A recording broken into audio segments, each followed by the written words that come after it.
This is the weekly sales meeting for March 16th, 2025. My name is Chris Fleming. You can reach me at chris@cdmediaconsulting.com or go to our website at cdmediaconsulting.com. Today's topic, the keys to success in outreach. Customer outreach requires a plan. Winging it is never a successful option. Being good at outreach requires strategy, preparation, and consistency. It's more than picking up the phone or sending an email. Successful outreach is about building connections. It requires you understand your audience. You need to know what you do well and areas where you struggle. Using this and your measured, calculated approach, you can build your outreach funnel. You can define your method and refine your approach with every interaction. Outreach is as much preparation and mindset as it is execution. By following key principles, you will increase your effectiveness. Your customer outreach becomes your tool for achieving both short and long-term goals. As Zig Ziglar wrote, success occurs when opportunity meets preparation. Let's get there. Your success begins with preparation. This is the foundation of successful customer outreach. Knowing who you are calling, why you are calling them, and what you are offering is critical. Pre-call preparation ensures you can articulate the value of a meeting with you. It is not a laundry list of what you sell. Researching your prospect helps you tailor your message. Learning more about their vertical increases the likelihood of engagement. According to a study by Salesforce, sellers who research their prospects before picking up the phone are 70% more likely to secure a meeting. This preparation signals respect for the prospect's time. It demonstrates your professionalism. It helps you stand out in a crowded field of other sellers, and these sellers are mostly winging it. Begin with the end in mind is the mantra of Stephen Covey. Think about what you want to have happen and then build the process backwards. What is it you want to have happen? If you are calling to schedule a meeting, you may run the call one way. If you are calling to set up a closing call, you may run it another way. But either way, it keeps your outreach focused and effective. By investing time in preparation, you are more likely to make a positive first impression. It helps you build rapid rapport. Confidence is essential in your outreach. Prospects are more likely to engage with someone who exudes self-assurance. They can tell this because that person speaks with clarity and conviction. Confidence communicates that you believe in the value of what you offer. This helps establish a foundation of trust. A study published in the Journal of Consumer Psychology found that confident sellers are viewed as more credible. They are more persuasive. How is your confidence this fine day? Practice is a key to building confidence. Rehearsing your outreach steps gives you an internal confidence. Preparing for potential objections can help you approach calls with ease. This is a mindset issue, as how you think is what you get. As Henry Ford once said, whether you think you can or you think you can't, you're right. This mindset underscores the importance of believing in yourself, believing in your ability to succeed. When you hit a pothole, remind yourself of all those times you have been successful. Know you will be successful again, and then move forward.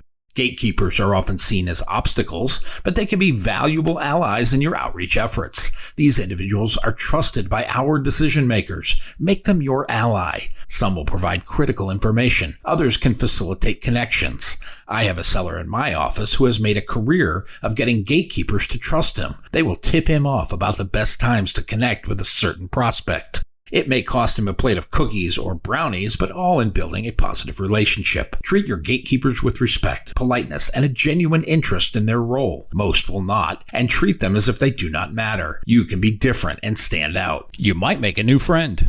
Research from Gong.io reveals the power of this approach. The research shows sellers who approach gatekeepers with respect will win. This respect is shown with both empathy and professionalism. Sellers who do this are 30% more likely to gain access to the key decision makers. From this, we can deduce the power in making the gatekeeper your ally. They are not obstacles to overcome, but a player in the sales transaction. Think of them as a way to increase your chances of moving up the organizational ladder. Remember this from Dale Carnegie. He wrote, "You can make more friends in 2 months by becoming interested in other people than you can in 2 years by trying to get other people interested in you." Reaching high into the organizational chart can yield better results. Yes, this is a harder road, but senior executives have the authority to make decisions and allocate resources. This makes them ideal prospects. However, they are often walled off from contact, so we must be resourceful. Many sellers avoid this approach due to its perceived difficulty, but when you break through, it is more impactful. A study by HubSpot shows sales efforts targeting C-level executives result in shorter sales cycles. This means higher closing rates. Reaching high requires confidence, preparation, and persistence. Yet the potential rewards make it worth the effort. As Wayne Gretzky said, you miss 100% of the shots you don't take. By aiming high, you position yourself for greater success. Take your shot. Always work to get the Columbo. Get one more piece of information than the next person. Gathering one more piece of information during each contact will improve your outreach efforts. This concept, inspired by the TV detective Columbo's habit of asking one last question, sets you apart. He would say, "Just one more thing," as he was leaving. It was usually the case cracker. Asking that one more question can help you uncover valuable insights about your prospect's needs. Ask about their challenges or ask about the decision-making process. Any of these will give you a greater competitive advantage. A study by McKinsey & Company found that sellers who are curious close more. Those who make a point to learn more about their prospects achieve 23% higher win rates. Asking well-crafted, open-ended questions demonstrates your genuine interest. This is another trust builder. As Albert Einstein said, the important thing is to not stop questioning. This approach ensures that each conversation moves you closer to your goals. Your genuine interest sets you in a different light.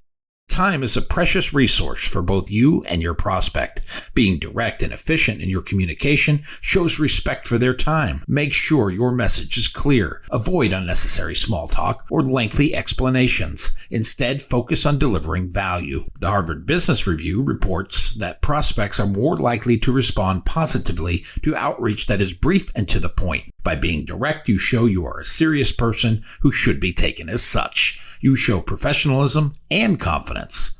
Active listening is another key skill for successful outreach. By truly hearing what your prospect says, you can tailor your responses to address their specific needs. Here you will build trust and prove that you value their input. Salesforce indicates that 80% of sales are won by salespeople who listen more than they talk during conversations. As Mark Twain wrote, "You have 2 ears and 1 mouth. That should be the ratio of listening to talking." Focus on understanding your prospect. Then you can create more productive conversations. Tracking your outreach efforts is essential for continuous improvement. Keep detailed records of your calls. Notate your outcomes and feedback. Here you can identify patterns, both good and bad. It will help you refine your approach.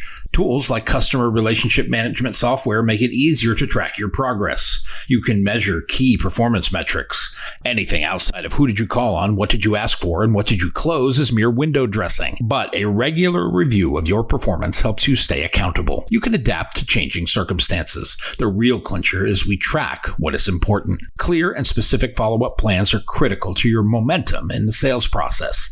Clearly communicate next steps with each call. Set expectations for any future decisions. Whether it's scheduling a follow-up call or sending additional information, taking the lead ensures that the process moves forward. Prospects are 50% more likely to respond to follow-ups that are specific and action-oriented. When you sound generic, you get non-answers and vague put-offs. Then you are restarting your outreach each time you contact a prospect. When you lead the follow-up with specifics and action tasks, you tend to get them. This is all about preparing for your own success. Know where you want each call to go and lead it to its outcome. By leading the follow-up exchange, you show reliability and commitment. This is an attractive quality for sellers. Buyers want to know they are with someone who knows what they are doing. As Benjamin Franklin noted, by failing to prepare, you are preparing to fail. By taking control of the conversation, you let your buyers know you are serious and should be taken as such. You will get the attention you deserve. Outreach can be an emotional roller coaster. The highs and lows will test your resilience. Trusting your process and maintaining a positive attitude is the recipe for success.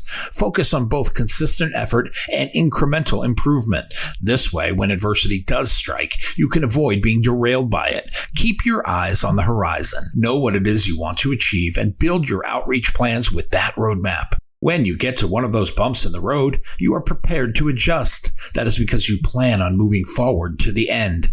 Don't skip the steps, but don't count them either. When we start to drift into familiar territory, we tend to get comfortable. When that happens, we get complacent. We will skip ahead, assuming we know the answers to the questions we did not ask. We jump the process, and it usually blows up into a nothing burger, all because we failed to follow the process. The other thing we do is worry. Sometimes we will go so far as worrying so much about skipping the steps, we count them along the way. If we skip one, we will make a huge deal in front of the customer about going back to where we missed the step. Both actions are problematic. They project a persona that lacks confidence. It is not a good way to make a connection. Successful outreach is a blend of preparation, confidence, strategy, and resilience. It starts with a focus on principles. Pay attention to your pre-call preparation. Practice active listening. Commit to being effective and efficient in your communication. This is how sellers like you can build better customer connections. It is what helps us achieve our goals. Track your performance. Leverage gatekeepers as allies. Aim high in the organizational chart. This will further enhance the effectiveness of your outreach efforts. Trust yourself and trust your process. Stay committed to it and don't skip the steps in a rush to get to the finish line. Commit to continuous improvement. In doing this, success becomes not only a possibility, but a certainty. As Thomas Edison said, opportunity is missed by most people because it is dressed in overalls and looks like work. Roll up your sleeves and get to work on your outreach. My new book, 21st Century Sales Success, is now available on Amazon.com. If you like what you've heard here today, please consider ordering a copy or two. You can always send one to a friend. Go to cdmediaconsulting.com right now and follow the instructions to order.